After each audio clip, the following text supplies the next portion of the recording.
What's up, guys? Brandon with Strict Vision Athletics. Here with me today on the podcast is Adam Hensley from Garage Gym Lab. How you doing, Bo?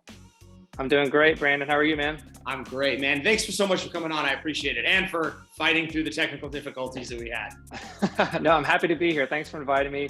I've always been a big admirer of your space and what you do, so I'm happy to chat today. Thanks, bro. Yeah, same here. Ditto. I love what you're doing out there. And now, is your space, you have a garage gym as well, right? Is that how you shoot your content? Is in your gym? Exactly. Yep. I've been doing the garage gym scene since 2016. And I get a little bit better audio in here, so I came to film this in here. But yeah, I got a pretty nice little gym out there.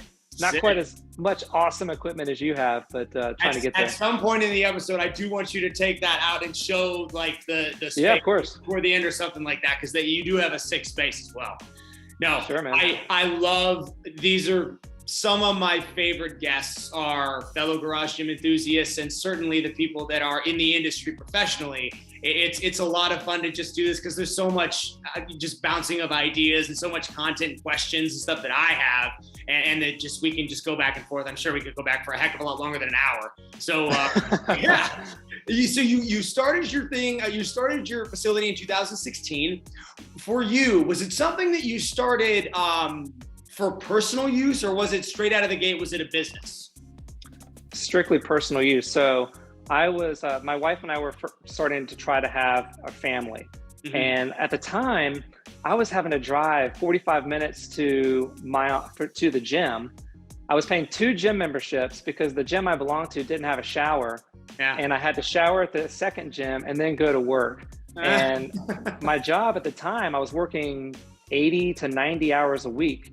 So I was leaving at like 4:30 in the morning and getting home, super late at night, 9, 10 o'clock at night, which just wasn't sustainable, especially as we were trying to have kids. So I just started with a small, modest setup on Black Friday in 2016, and then it turned into a full-blown addiction. And I started Garage Gym Lab about a year later in terms of like the business side of it. Did that as a side hustle for a while.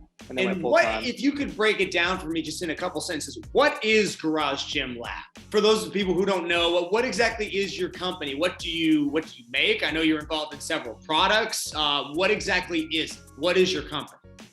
Yeah, so it's a media company where I try to essentially grow the home gym community and provide product reviews and just general information around how to build home gyms, how to optimize your home gyms, and just create a better experience for people so that they are making smart buying decisions. Educated decisions, yeah. Yeah, exactly. Outstanding. And you have since, maybe this is a more recent iteration, but you have broken into not just the media side of this, but you're actually involved in the creation of products. In my head, I'm thinking the Preacher Pad. Yep, exactly. That was a collaborative effort with AvMat. Am I right on that? Yeah, so that idea was actually born in my garage with my kids' furniture. And then the very next day, I reached out to AvMat and said, hey, I think I got this pretty cool idea. Would you guys like to collaborate on it? And they fortunately did. And we've been making it now for a few months, and it's been a real success in the home gym market. Oh, I love it. I love that thing. I use it constantly. Awesome. It's awesome. It's so much Dude, I see all your Instagram videos and I'm just like, that's awesome. Yeah.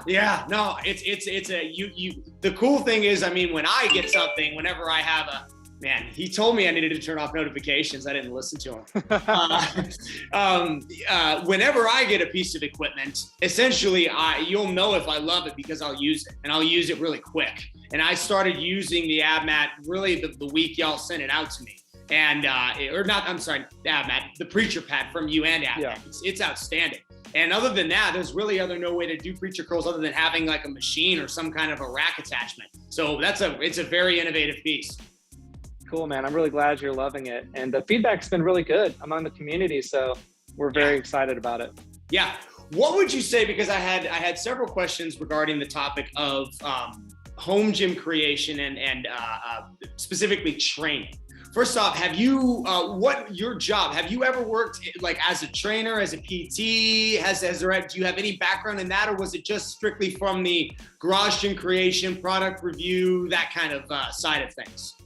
Yeah, so I have no professional background in training or anything of the sort. Mm-hmm. So my athletic career has been centered around, high school sports. I played 3 sports a year in high school. Mm-hmm. My dad was really active, so he got me in the gym at an early age, and then I just carried that through my life. But no, I worked in corporate America, multifamily real estate investments for 12 years. So something totally different from garage gyms. Yeah. And yeah, when I left my career of 12 years and I kind of told them what I was going to be doing, they were like, huh, okay. Didn't even realize that was like completely outside of the box. Yeah, exactly. That's so, okay. So then garage gym reviews, do you guys make like seminars? Do you guys have, what exactly is it? What do you sell to the public other than like the cool equipment, like the Preacher Pack? What is it that you guys have, a subscription model, a Vimeo channel, anything like that? So I've got my website, garagegymlab.com, where you can go on and read reviews. I've got a really cool, what I think is a cool equipment finder. So if somebody was, for instance, I get a lot of the same questions on Instagram, what's the best barbell? Or, it can be very broad like that, or it could be very direct. Like I'm looking for a power bar that's made in the USA that has a very aggressive knurling, and I want it to be stainless steel. Well, you can go onto my website, basically take a survey, and then it'll spit out all of those options for you in like a really nice e-commerce format. So basically it cuts out all the noise for people. You can then click through to read more about it. You can read my review, watch my review. I've got a YouTube channel as well, et cetera. And then ultimately I get monetized through affiliate links. Yeah. So if somebody were to read my review and say, you know what, that product actually does make a lot of sense to me, then they can click on that link and I get a commission for it. No additional cost to them, of course. Sure. So that's how I primarily am monetized. And then the product stuff, I do some home gym design and consulting and things like that. So multiple sort of revenue streams, but mostly tied in with the website. Yeah, it sounds like we're doing a lot of the same stuff, which is just outstanding. The market is so enormous, and especially now, it's growing more than I ever saw. For me, a lot of the stuff that I deal with is, yes, of course, I'll get the weekend warriors, but we'll get a lot of trainers that are looking internally. That's a big thing now. It's honestly probably going to be the next content creation paid platform we go through, is some kind of a training aspect for personal trainers who want to create this and do the business from their home. And especially with COVID, having everybody already looking so internally, this sort of thing, and that's a big question I get all the time, is did you do this because of COVID? I'm sure you get that question every once in a while too. Oh yeah. Oh, no way. And you've been doing yours since 2016. I've been in here for, I don't even know where that makes me start. 8 years, like 8.5 years now we've been in here. So it's nice, man. Yeah, it's a large and long process, but it is.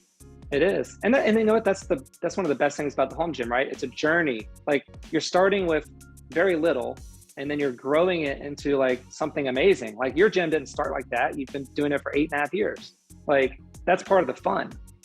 Oh, it's so fun. And it's a big part of what we tell trainers whenever they're creating their space. And this would certainly apply to anybody, but certainly if you're trying to run it as a business and you want people to get eyes on it for some reason, if you're just doing it for you, then this really wouldn't be as important. But making the journey fun for you and making it fun for them, showing the strange, intricate, artistic details that came along the way. That's what people love, and that's what they gravitate toward. And that was a big thing for us. For me personally, I say us, we're a 4-person team that runs this company now.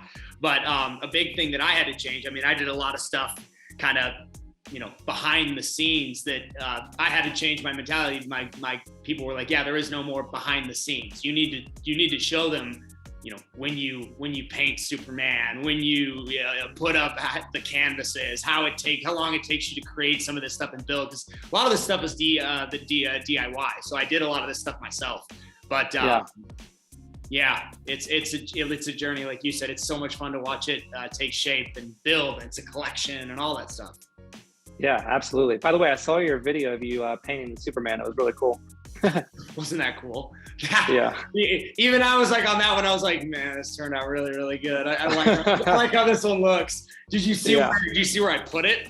Oh yeah, it's really cool. Oh, it's perfect. So cool. Yeah, the company that makes those files is one of our, I guess you call them a sponsor, but they pretty much just send us the files for free. It's so they want us to print them and hang them and make those, and so that's a lot of fun.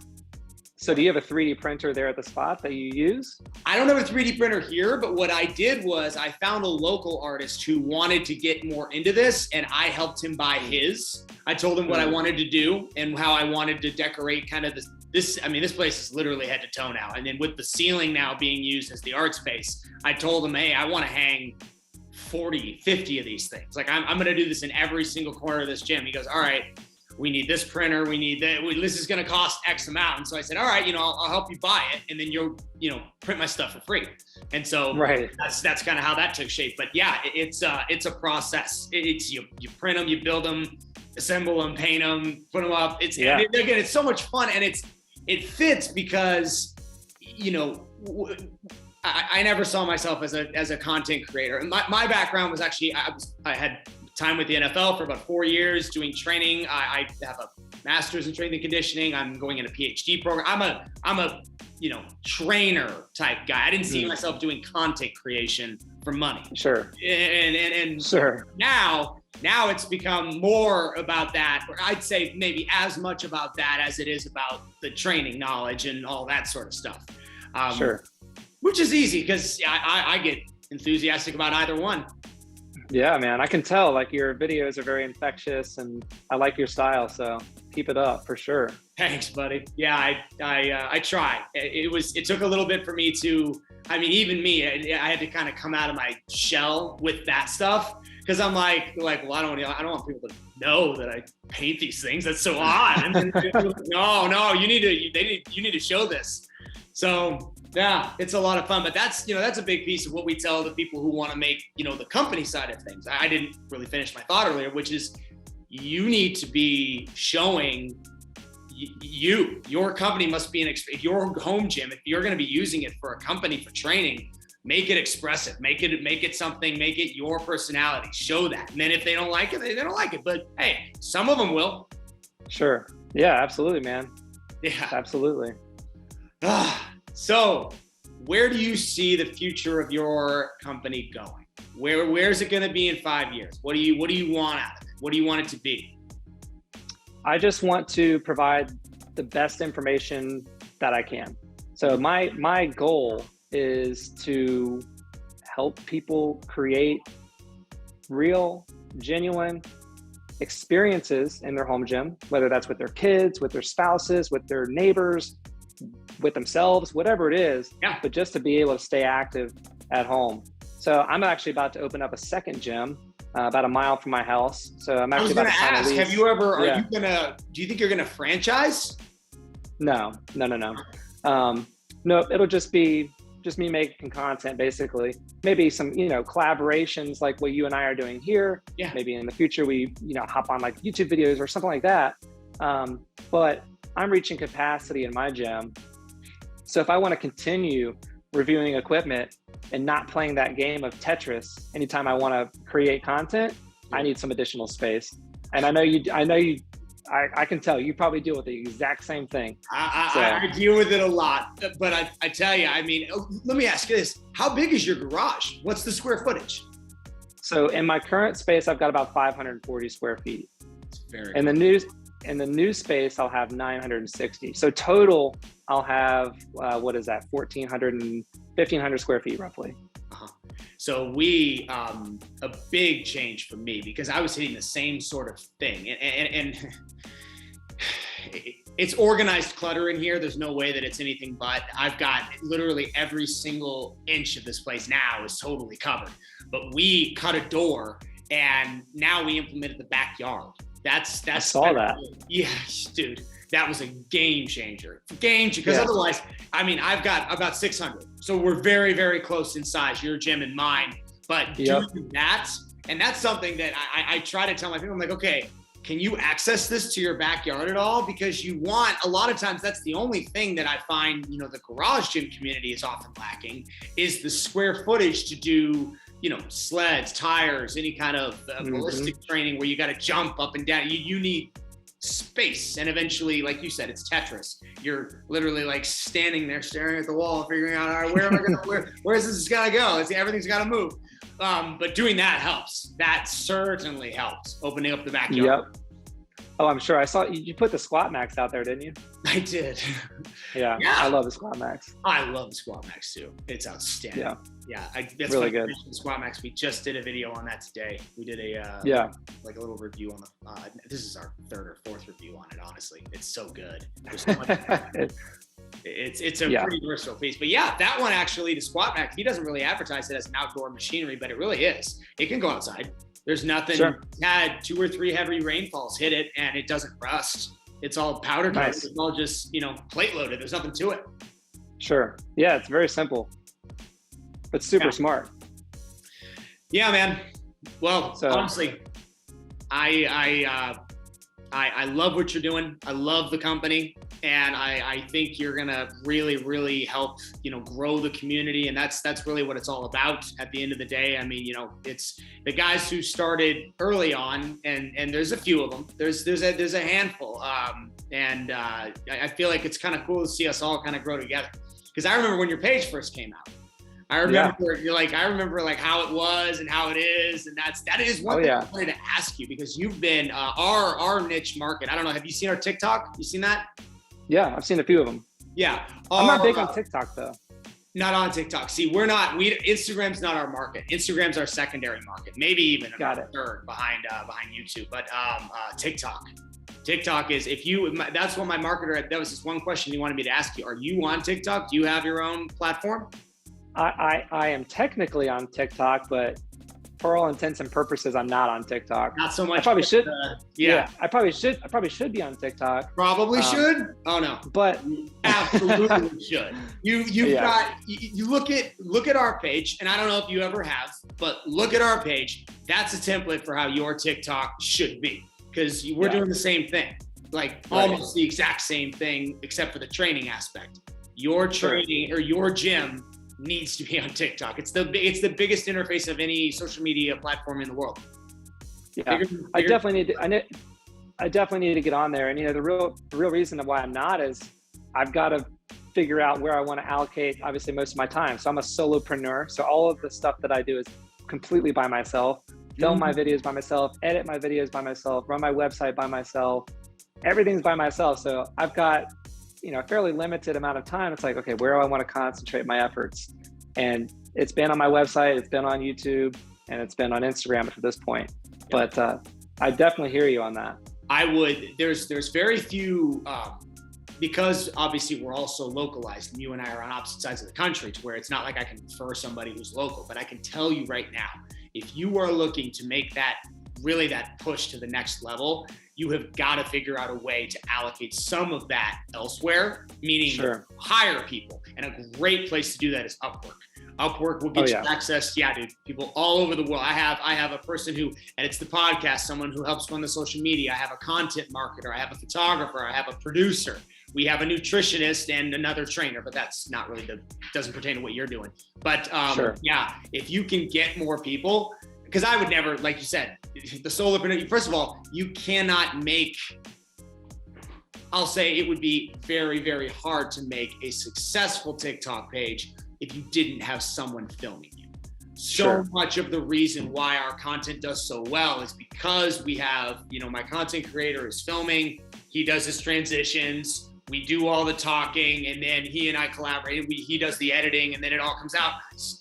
But I couldn't do this by myself. No way. Yeah. No, I definitely hear you. And that's going to be a next step for me is hiring. Probably going to be on the video side first, helping with editing, helping with maybe getting somebody out there to film some B-roll, because that's a big time suck for me. Because I'm like super nitpicky, right? I want the perfect shot. I want the perfect B-roll shot. And then I got to go and edit it. I mean, it's very for me to make a 15-minute YouTube video, it takes me 2 days. Oh, easily. It's a big commitment. People don't I mean, I'm like, okay, however long you shot, times that by 10, that's your editing time. The time, it's a full-time thing, and that's what he does. Like content he does. Right. And then it's the preparation before. It's getting your thoughts together, whether that's a script or a storyboard or whatever it is, and then sequencing everything correctly and trying to optimize and make it as efficient as possible. Yeah. I'm getting better at it, like in terms of making it more efficient. It doesn't take me as long as it did, say, a year ago, but it's still a huge commitment. Oh, 100%. Huge commitment, huge burden if you're doing it by yourself. And there's just no way that I could. Not with everything I'm doing. Again, I'm still in school. Even with all that not being here, there's no way I could do it without the people around me. Take me into your gym real quick. I do want to get so that people see kind of the shot of it. All right. 1 second. Sorry, it's kind of a dark in here. So it might be kind of a mess because I just trained in here earlier. But so I moved. Yep. So this is my. You have wall control. You're a big wall control guy. I'm so a huge wall control guy. Yeah, it's crucial. It's crucial. It's like it's not even an if. Like if you want to, especially for what you're doing. Oh, dude, you have so much room in there. Look at all that space on the wall. Oh, dude, yeah. I'm nowhere near like what you have on the wall. It's crazy. Oh, you can fill that place up. The preacher pad looks great. Oh, yeah. Love your Sorenex racks. My favorite thing you have, by the way.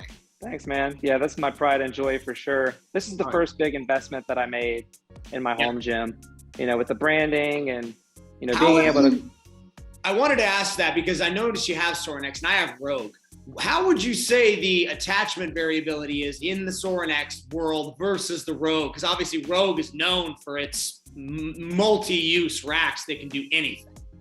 Yeah, so I can basically use any Rogue attachment, a monster attachment on my Sorenex rack, as long as it doesn't span the width. So a Sorenex rack is 47 inches wide, whereas a Rogue rack is 49 inches. So that's really the only compatibility issue, as well as if you're looking at various heights, you might have some discrepancies there. Where the first hole starts, you may have some discrepancies there. But as far as everyday sort of attachments, I can basically put any monster attachment on here if I want. It's a 3x3 with are they 1 inch, the monster? I have a monster light. They're monster. Okay, yeah. So 1 inch holes with 2 inch spacing.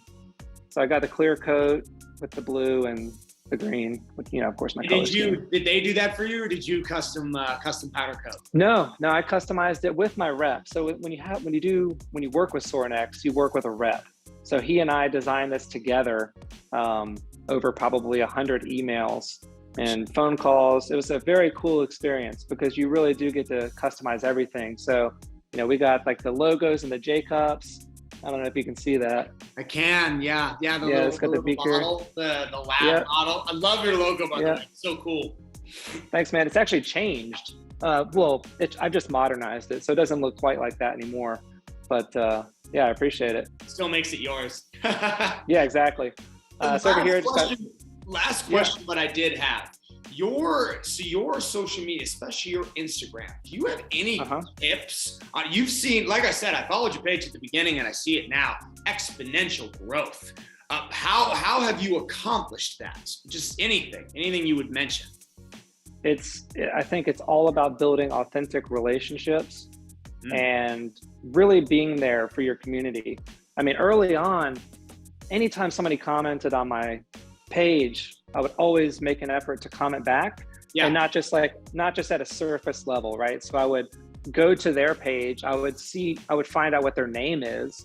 I'd say, hey, thanks a lot, Brandon. I really appreciate the feedback. By the way, love what you did with the rack in your space or something like that. And then automatically they're like, you know what, that's really cool. Like he took the time out of his day to respond authentically, not just surface level. And I think that went a long way. So I did a lot of that early on, and I still do that. I try to comment back as much as I can. But early on, man, I was pounding on doors, figuratively speaking. I was reaching out to people who had garage gyms and saying, hey man, I started this page, you and I have a lot of the same, interest, and just wanted to invite you along to check it out, and I'll do the same for you, and just sort of built it that way. And it was kind of interesting, and the timing I think was good too. With how you kind of hit your fame right as COVID hit, right as everybody was really now everyone's taking garage gyms seriously. I have a friend who wants me to do Airbnbs. He wants me to make his Airbnb garage gyms because he's like, I won't do them without him now. Yeah, exactly. So I think when COVID hit, I want to say I had like 50 or maybe 60,000 followers on Instagram. Mm-hmm. And within that year, I was at where I'm at now, basically 127 or something. And you post what? You post once a day?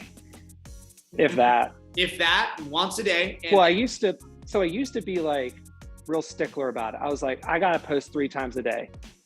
Oh, hold on one second, man. It's all good. I should have turned my notifications off too. Yeah. I was like, I've got to post 3 times a day. I need to post in the morning. I need to post in the afternoon. I need to post at night. Otherwise, I'm not going to get picked up by the algorithm and blah, blah, blah, blah, blah. Yeah. Well, turns out that, maybe there was something to it, in terms of the frequency and all. But now I post when I feel like posting, and I post when I feel like I have something that's worthy of posting. Sure. So there's times where I'll go 3 or 4 days without posting, and I'm okay with that now. They used to give me an anxiety attack. Yeah. Even thinking forgetting about me. Yeah, exactly. Yeah. No, I hear what you're saying. It's more about quality than it is about the quantity. Yes. People want to bringing them some kind of value. Yep. Exactly. So that's been my approach to social media for the most part. Mm-hmm. A lot of it's with the community, with the relationships. A lot of it's with the content itself. Posting things that people are actually going to be interested in. Mm-hmm. And being patient. Like, it's not an overnight success, like, at all. Ever. It takes a while. Yeah. It takes a long time. Years. Yeah. Years it takes to get a name for yourself online. If you're trying to eat off social media and you're trying to bring that as your income, strap in, 'cause it's going to be a journey. No doubt. Well, bro, thank you so much for coming on again. I do appreciate the time and the knowledge and the equipment that you're coming out with, and your community, your contribution to the community. I know, again, guys, firsthand, I use your content. I have used it in my head before buying, and I have used the equipment that you have made, all of which have been outstanding. It's why I was so enthused about doing this episode. I love what you're doing. I know you're going to be very successful, and yeah, man, this is the first of many. We got to do more episodes. Absolutely, man. I would love to do that. And likewise, I really appreciate what you're doing. Always, I always enjoy your videos and the action that you kind of bring to it, and the enthusiasm. And of course, your space is just is amazing. So it's been great to finally get this podcast recorded. I know we've been talking about it for a while. Yeah. And we got to, I mean, this is obviously a conversation for another time if ever it happened, but if you're ever in Arizona, you got to come through. We could do of course, workout videos, an in-person podcast with Eli and the whole gang and everything. That'd be a lot of fun. Dude, that'd be excellent. And likewise, if you're ever in the Charlotte area on this coast, then definitely let me know. Absolutely.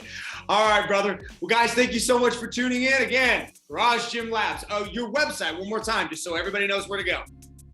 Yeah, basically anything Garage Gym Lab, LAB. So GarageGymLab.com, yep. Garage Gym Lab on YouTube, Garage Gym Lab on Instagram, etc.